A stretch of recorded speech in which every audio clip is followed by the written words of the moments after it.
Bismillahirrahmanirrahim.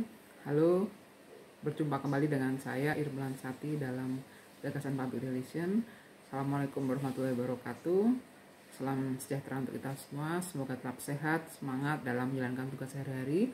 Untuk teman-teman mahasiswa Public Relation dimanapun Anda berada. Dan kita berjumpa kembali dalam sesi kali ini yang berkaitan dengan bagaimana sejarah manajemen Public Relation dan bagaimana konsep manajemen public relation. Jika kita simak dari beberapa literatur, pada dasarnya manajemen public relation itu muncul di era tahun 1900-an.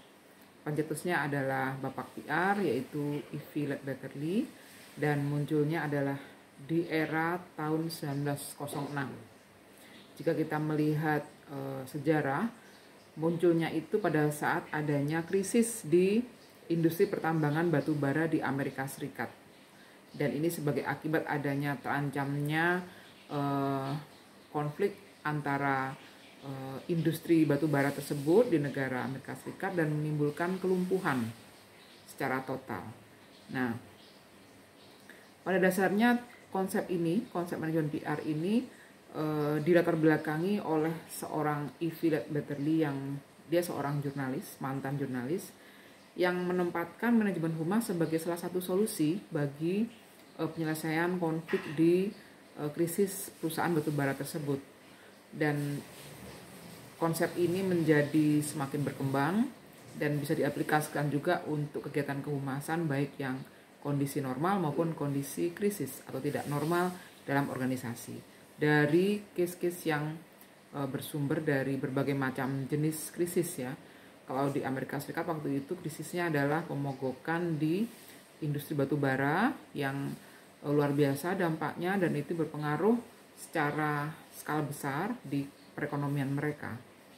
Kemudian karena ada tuntutan untuk kenaikan upah dan menaikkan kesejahteraan karyawan pada saat itu. Kemudian perkembangannya, jadi perkembangan yang dilakukan oleh E.V. Ledbetter-Lee, dia mengajukan beberapa usulan atau situasi-situasi sebagai salah satu alternatif solusi bagi krisis yang muncul saat itu.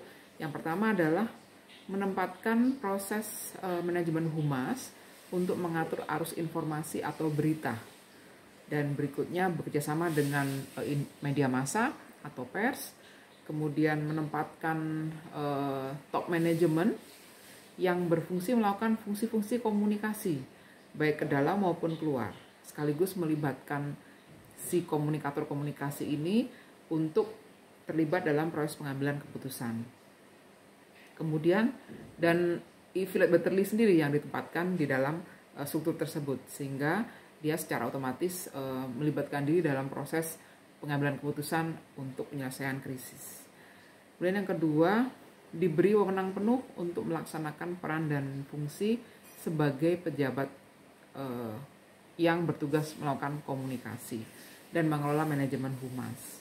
Yang ketiga, manajemen humas yang pada dasarnya merupakan proses aplikasi dari manajemen dan public relation dilakukan secara terbuka atau open communication, baik kepada masyarakat, komunitas, khalayak, dan kepada media.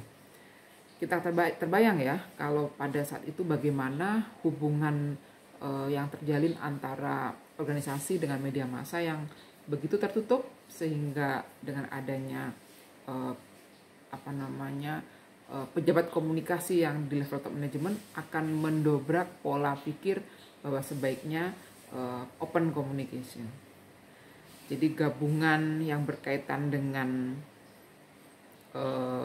konsep krisis, manajemen, public relation ini menjadi satu kesatuan yang terintegrasi, menjadi satu kesatuan yang berkembang, menjadi konsep yang luar biasa yang sampai saat ini kita laksanakan dalam kegiatan-kegiatan kehumasan. Kemudian proses tersebut intinya merupakan proses pengelolaan, proses menyusun, mengelola, mengatur, mengarahkan, sampai melaksanakan dan sampai ke tahapan evaluasi semua aktivitas komunikasi, termasuk bagaimana saluran informasinya, bagaimana pesannya, bagaimana membentuk kalayaknya, mempersuasi sampai pada tahap merubah perilaku dari sisi kalayak. Nah, ini yang diharapkan oleh E. Philip Batterley, sehingga peran komunikasinya ini luar biasa dominan dalam proses pengelolaan krisis. Saya rasa itu hal yang wajar karena kondisi krisis itu membuat pihak luar, terutama media massa, menjadi curiosity ya, ingin tahu apa yang sebenarnya terjadi dalam organisasi tersebut, sehingga pengambil kebijakan, pelaku kebijakan komunikasi memang harus ada di level top management.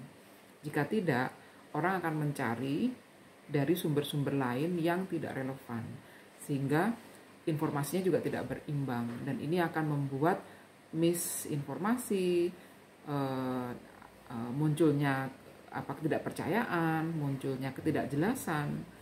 Maka kalau dalam kondisi krisis memang organisasi harus menempatkan pelaku komunikasinya di level top management. Saya rasa itu dulu diskusi kita dengan tema atau kajian sejarah manajemen PR dan bagaimana implikasinya kepada organisasi. Kita akan jumpa kembali di sesi yang lain dengan topik gagasan public relation. Selamat bertugas, semoga bermanfaat. Terima kasih. Assalamualaikum warahmatullahi wabarakatuh.